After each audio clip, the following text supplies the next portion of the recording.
Hello everyone, welcome to my channel. আজ আমি আপনাদের কাছে শেয়ার করব কামরাঙার একটা অসাধারণ স্বাদের রেসিপি, যেটা একবার খেলে আপনি বারবার খেতে ইচ্ছে করবে।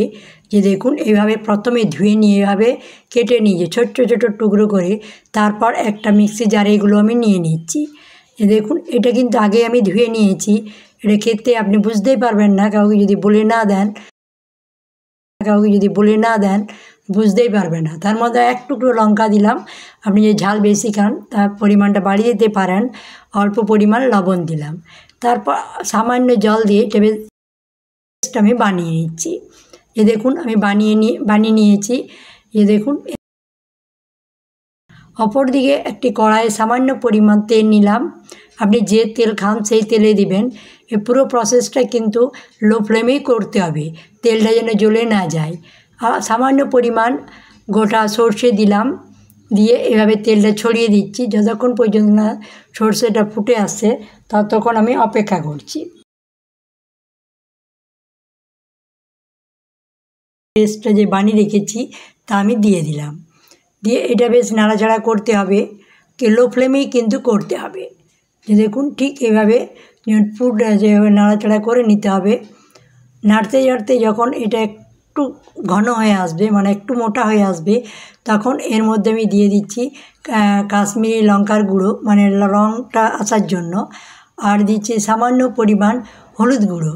হলুদের গন্ধটা যেন না আসে এই জন্য আমি কম পরিমাণ হলুদ দিলাম। দিয়ে এর মধ্যে দিয়ে দিচ্ছি আমি আবার লঙ্কার গুঁড়ো, যাতে এটা একটু ঝাল ঝাল টেস্টটা আসে আর কি। তারপর এইভাবে ভালোভাবে মিশিয়ে নিচ্ছি। ক্রমাগত নাড়তে হবে যেন তলায় না লেগে যায়। দেখুন, ঠিক এইভাবে নাড়াচাড়া করতে হবে। তারপর এভাবে ঢাকা দিয়ে কিছুক্ষণ আমি রেখে দিচ্ছি। এর মধ্যে আমি দিয়ে দিচ্ছি পরিমাণ মতো চিনি। দেখুন, এখানে আপনি গুঁড়ো দিতে পারেন, আপনি যেমন মিষ্টি খেতে পছন্দ করেন সেই অনুযায়ী দেবেন। দিয়ে এভাবে নাড়াচাড়া করে মিশিয়ে নিতে হবে। অল্প পরিমাণ আমি কিশমিশ এর মধ্যে দিয়ে দিলাম।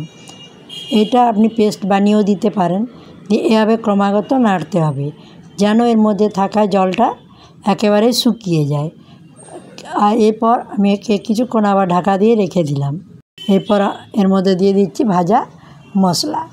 এর মধ্যে শুকনো খোলায় ধনে, জিরে, শুকনো লঙ্কা, মেথি, সর্ষে গুঁড়ো করে নিয়েছি, এই যে দিয়ে দিলাম। দিয়ে ভালোভাবে মিশিয়ে নিয়ে আবার কিছুক্ষণ গ্যাস বন্ধ করে আমি রেখে দেবো। বাটির মতো তুলে নিচ্ছি। তাহলে আজকে আসি।